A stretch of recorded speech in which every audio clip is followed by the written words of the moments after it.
terkait dengan war marking tadi gitu ya, karena ternyata misalkan isi dari perjanjian tadi salah satunya itu bertentangan dengan ketertiban umum atau bertentangan dengan atau katakanlah isinya ada perbuatan pidana misalkan, ya bukan urusan notaris dong. Tapi kan notaris baca dulu dong seharusnya. Ya tapi kan isinya, apakah isinya kemudian memang bertentangan dengan ketertiban umum? Ada nggak kata-kata bertentangan dengan ketertiban umum? Tidak ada urusan notaris. Sejauh mana kekuatan, maksudnya ini kan mengesahkan stempel, mendaftar, mencetak dengan stempel notaris, tanda tangan, sah.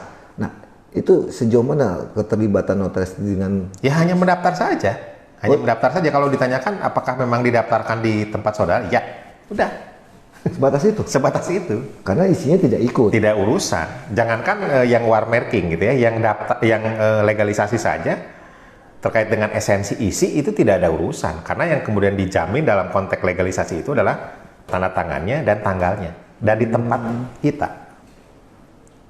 Pendaftarannya. Ya kalau jadi artinya kalau dalam konteks legalisasi ya, bahwa yang dijamin oleh notaris dalam legalisasi itu adalah tanda tangannya memang di hadapan kita. Betul, di hadapan kita. Betul, jam itu, tanggal itu. Bahwa si A, si B tanda tangan di hadapan notaris pada jam sekian, hari sekian, bulan sekian, tahun sekian. Betul. Hanya sebatas itu. Betul. Jadi kalau masalahnya kemudian mereka ribut gara-gara itu ya bukan.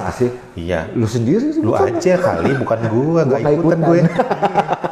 Termasuk ya war marking. Apalagi war marking. Sebatas pendaftaran aja. Betul. Ini saya daftarin, oke, deal. Oke. Berarti sepakatan Anda sudah terdaftar. Iya. Masalah sepakatannya? Isinya di luar tanggung jawab.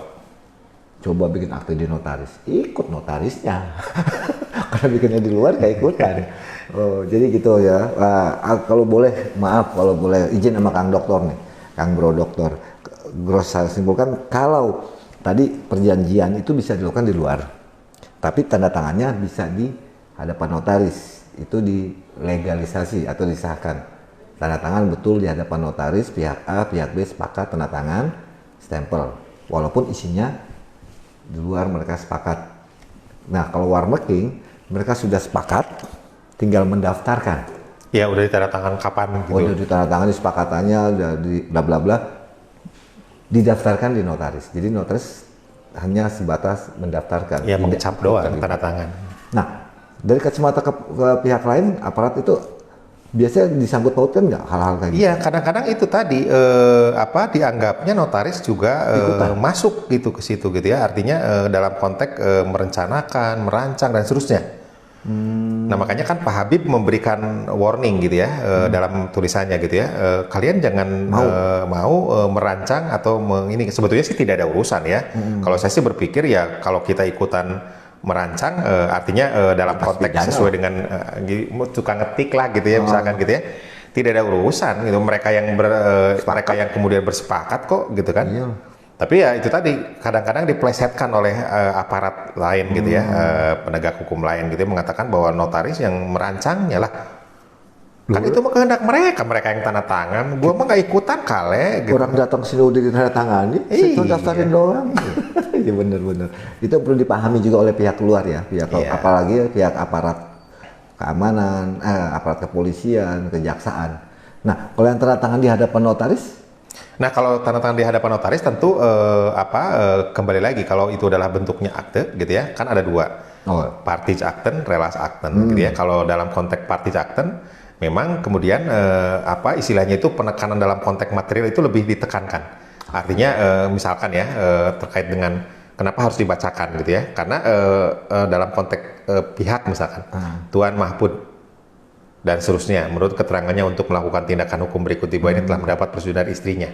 Kalau kita sudah menyebutkan istrinya, berarti kan ada akte perkawinan. Ya. Itu diklarifikasi, makanya kenapa dibacakan oleh notaris gitu ya. Kemudian terkait dengan objek, sebidang tanah dengan sertifikat hak milik nomor sekian-sekian, luas sekian, lakukan pengecekan. Oh ternyata benar. Ya, karena kalau misalkan kita tidak melakukan klarifikasi, pengecekan terkait dengan apa yang tertuang dalam akte kita, walaupun itu adalah partage acten, maka potensi kemudian kita diseret dalam konteks material itu akan lebih terbuka lebar. Ya kalau misalkan kita sudah mengklarifikasi dengan baik dan seterusnya, Clear and clear. ya udah clear, ya sudah. Batasannya hanya tanggung jawab dalam sudut formal. Satu lagi kalau yang tadi Kang Udin bilang, mereka sudah sepakat deal, jadilah transaksi jual beli, tinggal tanda tangan di hadapan, itu sejauh mana keterlibatannya dan dimanfaatkan seperti apa oleh aparat itu? Ya kembali lagi kalau misalkan mereka katakanlah gitu ya, kita dianggap merancang, itu kan sebetulnya tidak. Karena perjanjiannya kita tidak ada tanda tangan dalam konteks kerancangan itu kan. Kalau itu isinya daftar gitu kan. Tapi ketika menandatangani di hadapan notaris. Nah, kalau itu legalisasi. Hanya sebatas legalisasi. Iya. Berarti mereka sudah sepakat di luar. Ya. Oke, deal, tinggal melegalisasi ke Ya. notaris. Tapi Ya, itu isinya nggak tanggung jawab. berarti kan ini nggak bisa juga. Kan bisa juga aparat mempelesetkan itu ikutan juga. Itu tadi, itu yang mohon Banyak maaf kan mungkin seperti harus itu ya? saya kasih kuliah berapa SKS lagi kali. Berarti nanti organisasi ini dan IPAT segera bikin kuliah. Dalam artian biar persamaan persepsi gitu kan ya Kang ya. Oke, crossover menarik dan nggak akan pernah habis kalau ngobrol dengan Kang Dr. Udin ini. Aduh, digali nggak habis-habis ilmunya. Kirain habis, udah berkali-kali wawancara, tapi aja nggak habis-habis. Sampai jumpa crossover di liputan dan wawancara selanjutnya.